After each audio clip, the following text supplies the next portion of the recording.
I'm Stacy, and I'm a graduate student from the Academy of Art University. My major is graphic design, and I'm working on my thesis project right now. My thesis is about help young designers prepare and practice presentation skills. So, as part of my thesis project, I'm also collecting stories from successful designers and professionals in order to encourage and inspire young designers to be better presenters. So that's why I'm here to interview you. Thank you. Thank you, Stacy. Yeah, so I'm Julia, and Stacy took a workshop of mine just like a week or so ago that I did at General Assembly, downtown San Francisco. I was teaching about public speaking, confidence, and power. And I think she got a lot out of the workshop, which is why we decided to do this, so I could talk to you guys more about public speaking confidence, of how you can grow your confidence and comfort in your skin at any time in your life, whatever the high stakes situation is, that you can be really confident with preparing yourself and knowing that you'll be at your best. Is there anything you wanted to add about why you brought me in for this? Because you're a professional in this field, in public speaking field.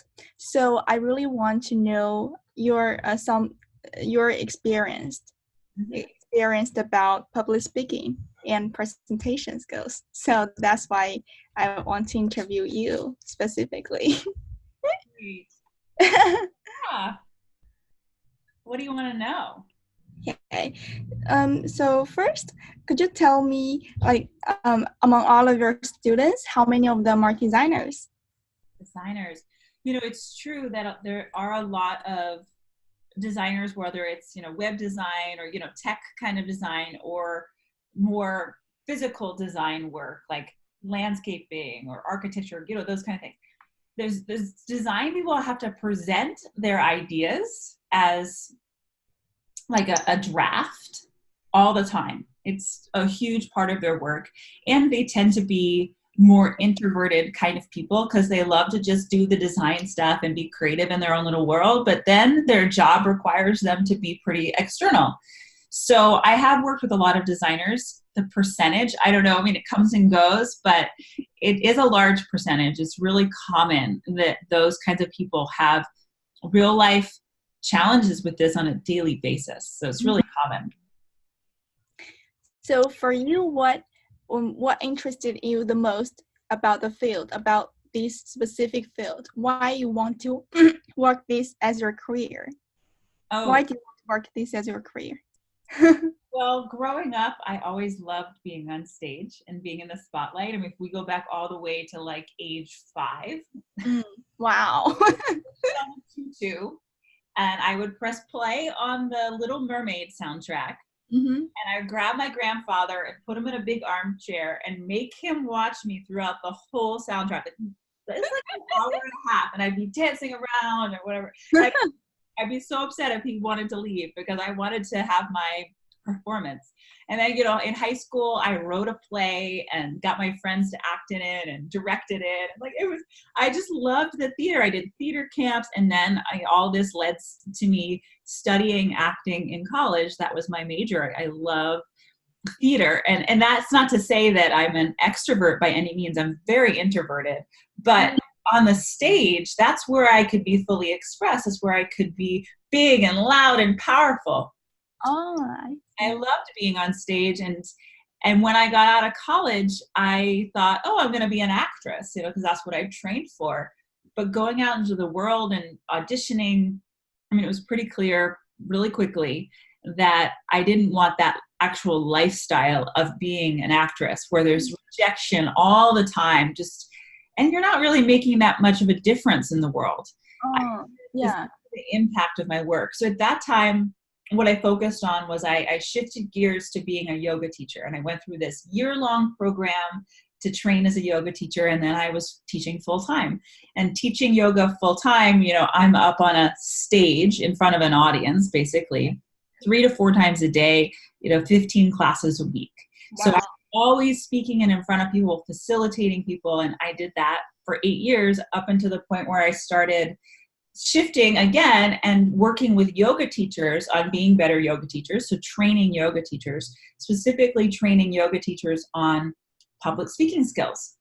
So I saw that yoga teachers were, they knew yoga. They were really good at yoga. They were totally interested in it, which is the same as these tech people in San Francisco. They're really geeky about AI and they're totally really good about it, but they're just not skilled and trained in the art and science of communicating about the thing that they're passionate about. And that's what I saw in these yoga teachers is they knew their stuff, but you throw them up in front of a class and they look awkward. They look self-conscious. You can't hear their voice, can't understand what they're saying, etc. And so I started to train yoga teachers in presentation skills. I was traveling around the country for a little while working with yoga teacher trainings, and it was fun, but it certainly wasn't lucrative. So I shifted gears once again and started working the same kind of skills, but with entrepreneurs and professionals. And that's when I started to have coaching programs, and I started to work with companies. So I go in and I do day-long trainings. I told you guys at the workshop, I worked recently with LinkedIn and Twitter. I was down at Zscaler in San Jose with the 49ers in San Jose. So it's super fun to see all these companies, go into these companies and see their inside world, this different world, and then help them get some perspective on how they can communicate more clearly, more effectively, and more personally, on a personal level, feel more confident in themselves, which is really in the realm of self-esteem. So I love that the yoga stuff and the acting, speaking stuff has come together in the work that I do now. Wow, fantastic. Thank you for sharing this. You're welcome. So for designers, this specific group of people, what's the most important things that you suggest them to keep in mind when they do a presentation? That's a good point. The designers, like I said earlier, tend to be more on the introverted side. Yes. It's a generalization, but I've seen it with every designer that I've come in contact with. And like I said, I'm totally an introvert too, so I relate to it. And the key is there has to be a shift, like almost like a light switch inside of you from introverted, like working mode when you're in your creative personal time mode. So shift from that into your speaker mode when you make an active choice to be external. You're going to be more aware of the world around you, like the space, and you're going to be more aware and tuned into the people. And you're going to allow yourself to be more open, like just more open and available. So you're projecting that you're connected to all of that too. Because sometimes people get their attention outwards, but they're still sort of showing to the world that they're not really available. So you have to actually be in full congruence with, okay, I'm going to project that I'm available, that I'm open, that I'm connected. And that projects certainty to your audience or leadership. So that's the biggest thing that I think for introverts they need to learn how to do is make the shift from their introverted mode, creative mode, into speaker mode. Does that make sense? Yes, definitely. And you learned a little bit about that at the workshop. What did you learn? First, you have to release yourself. Yeah. Like relax yourself. Yeah. And then make every part of your body feel comfortable before you go to speech. Yes, that's well said. Exactly. Yes. So, based on your work experience, what kind of problems that they usually made, the designers usually made when they doing a presentation, like specific problems? Yeah, the challenges that come up often, or the things that I see more introverted designer kind of people do that's less effective is similar to what I just said, in that they're making themselves small. It's like they're shrinking down, and that's with the body, like I'm doing right now. But it's often with the voice as well, that they're talking really quiet. Yes. It's not a performance, really. It's like we're just close friends having coffee. So it becomes this a very intimate thing that it's just sort of a conversation, versus it needs to be a presentation that you are presenting your expertise, or else people aren't going to, they're not as likely to see the value of your ideas if you're not presenting certainty about, I know this is the idea for you. So that's the biggest thing in general that I see, this like shrinking down and playing small thing in all ways. And that can show up, wow, it comes through with everything. So it comes through with the word choices you make, like do you use lots of fillers, ums, ahs, maybe, perhaps, please, thank you, you know, like all these things that soften what you're saying versus just saying what you mean. Things like not holding eye contact, like your eyes are going everywhere else, to going too fast to get it over with. Ways are basically ways to deflect attention and play small. Yeah. Yeah, I get it. Yeah, a lot of them are like this. So, can you recall an unsuccessful experience related to public speaking that helped you to learn present better? Because I think for a lot of students, they're so interested in to know how those successful people, they make mistakes.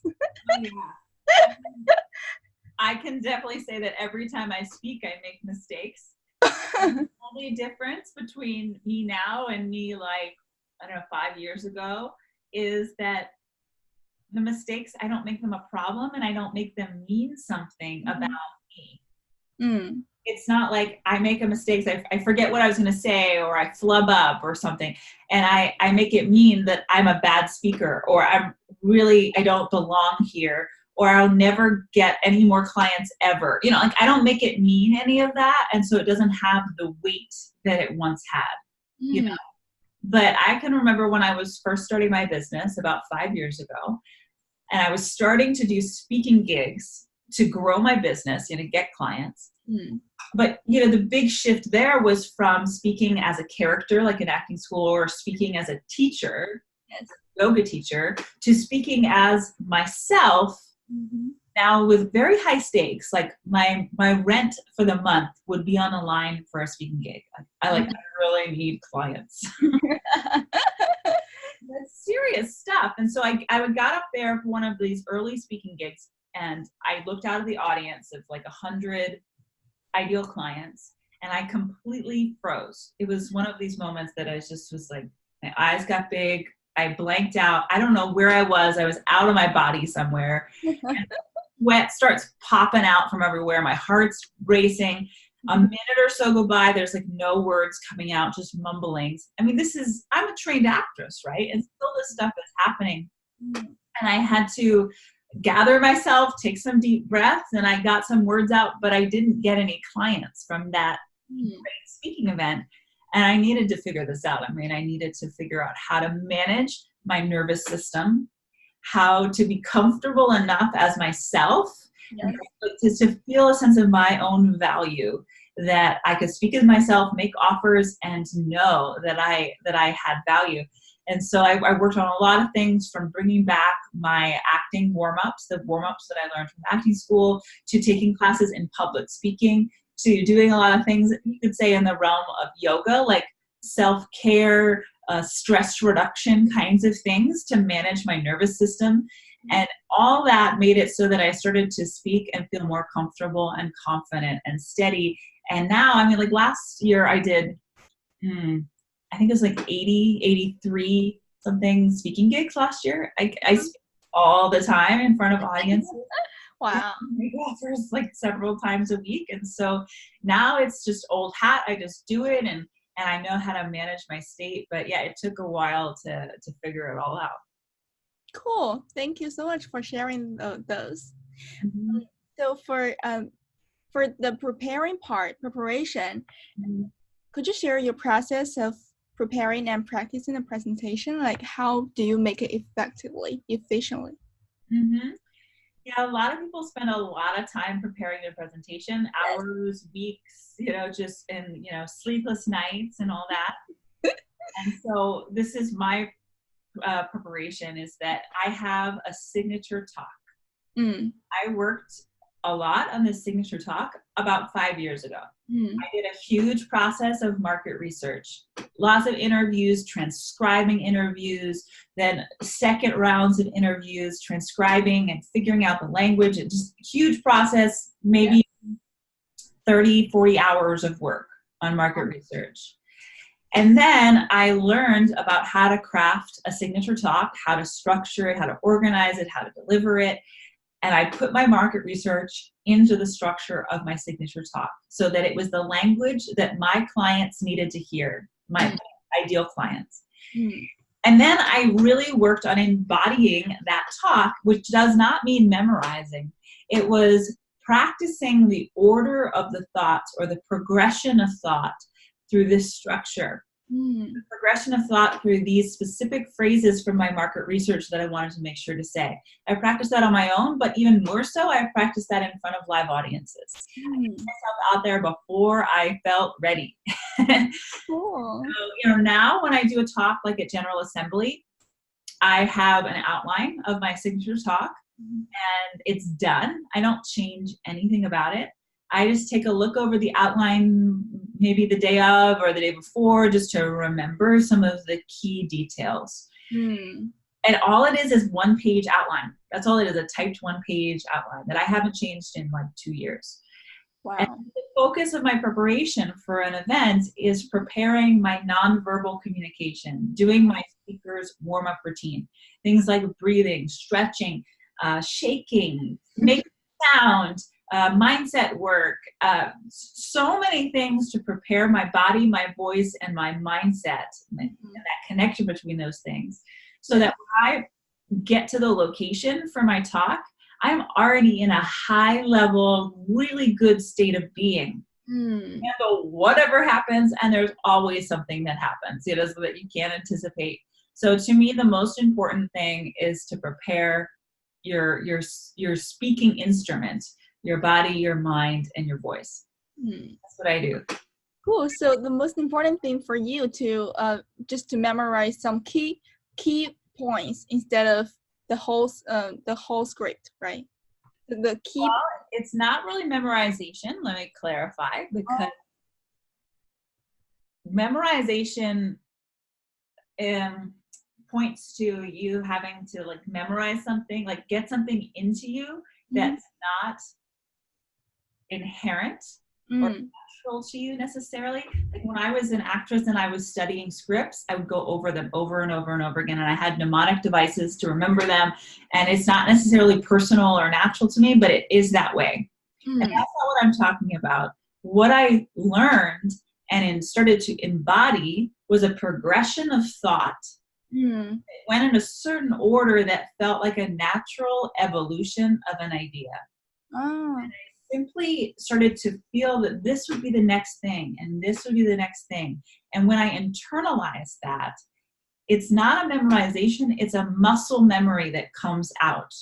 Naturally, this comes next. And so that's the way that speakers seem like they're just flowing and they're just so natural, is internalize something so much, it internalized a way of thinking so much that it's just natural to them, versus memorizing a script word for word, or even memorizing certain phrases, because then you're going to sound like a robot.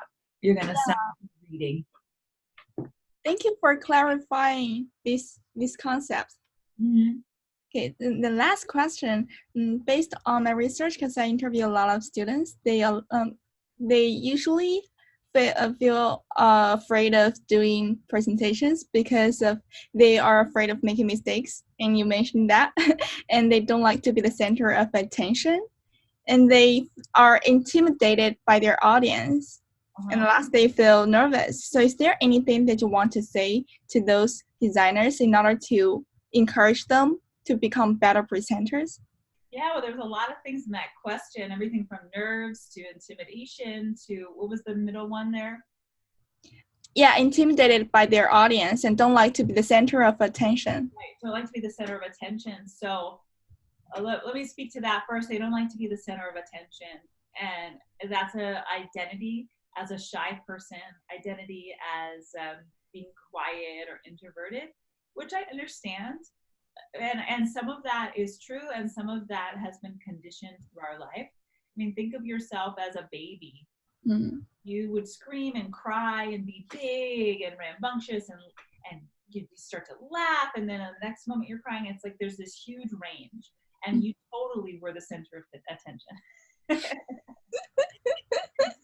There's a conditioning that happens between age like 1 and 5, where your identity starts to develop, and we start to get incredibly self-conscious about certain aspects of our expression based on the response that we get from our caretakers.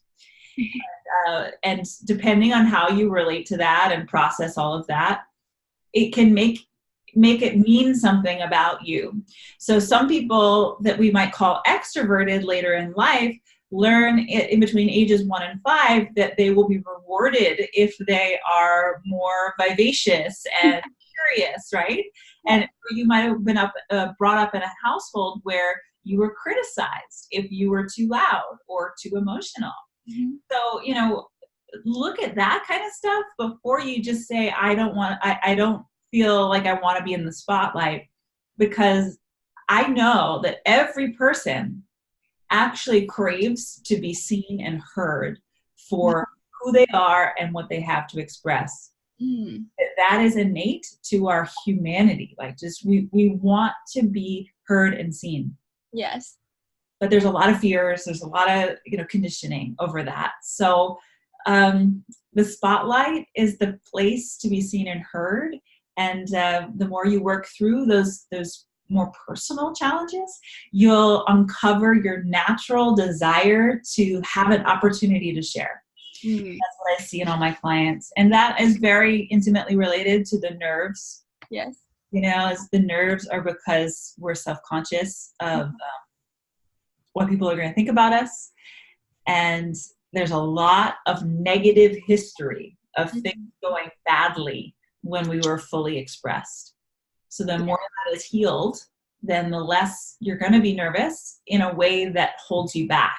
I think it's normal to be a little nervous. It's totally normal. That's actually more like a primal brain kind of thing. Like our lizard brain is like, that's normal.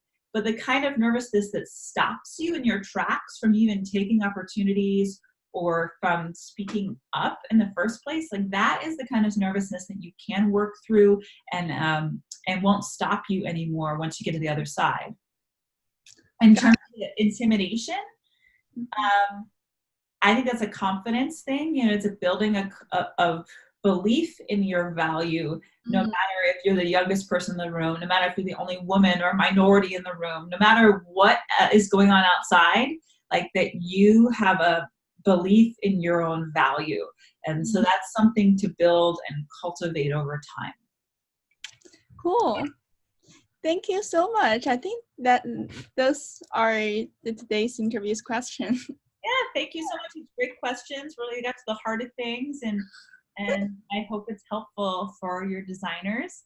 They're at a big pivot point in their life where they're going to start going out into the world and getting jobs and being having a lot more responsibility and higher stakes for when they communicate. So it's a great time to invest in more knowledge around public speaking.